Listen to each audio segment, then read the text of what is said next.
update ng bayan. Maasahan anumang panahon.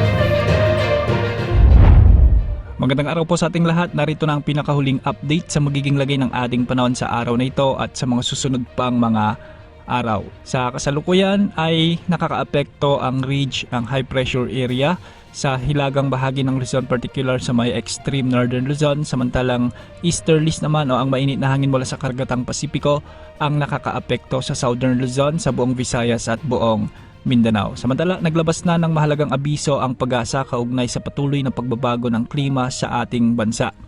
Opisyal lang itinaas ang ENSO alert and warning system sa El Nino alert kasunod ng mataas na posibilidad na magkaroon ng El Nino sa mga darating na buwan na inaasahang magsisimula sa buwan ng Hunyo at maaari pa itong magpatuloy hanggang sa unang quarter o unang bahagi ng taong 2027 sa susunod na taon.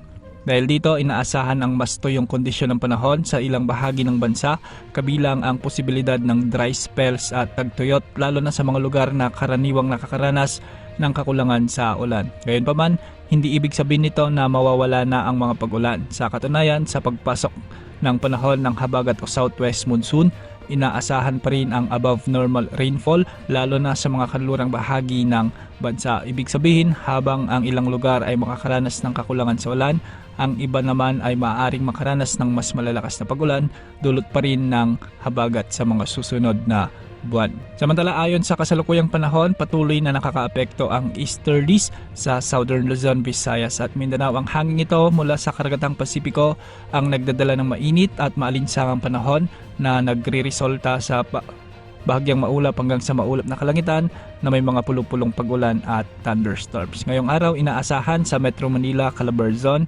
Mimaropa, Bicol Region, sa buong Visayas at buong Mindanao ang bahagyang maulap hanggang sa maulap na kalangitan na may mga isolated rain showers o thunderstorms dulot ng easterlies. Bagamat panandalian lamang ang mga pag-ulang ito, maaari itong lumakas at magdulot ng mga biglang pagbaha o landslides lalo na sa mga bulubunduking lugar. Para naman sa nalalabing bahagi ng Luzon, kabilang na ang Northern at Central Luzon, kapareho pa rin na kondisyon ng panahon ang inaasahan, magiging bagyang maulap hanggang sa maulap na kalangitan na may mga isolated rain showers o thunderstorms at dulot naman ito ng mga localized thunderstorms o epekto ng matinding init ng panahon. Tulad ng ibang lugar, may banta pa rin ng mga biglang pagbaha at pagguho ng lupa kapag naging malakas ang mga thunderstorms na ito o yung mga tinatawag nating severe thunderstorms. Sa kasalukuyan, wala tayong minomonitor na sama ng panahon gaya ng LPA o bagyo. Bukod dito, mahalaga ring malaman natin ang mga long range forecast models gaya ng GFS,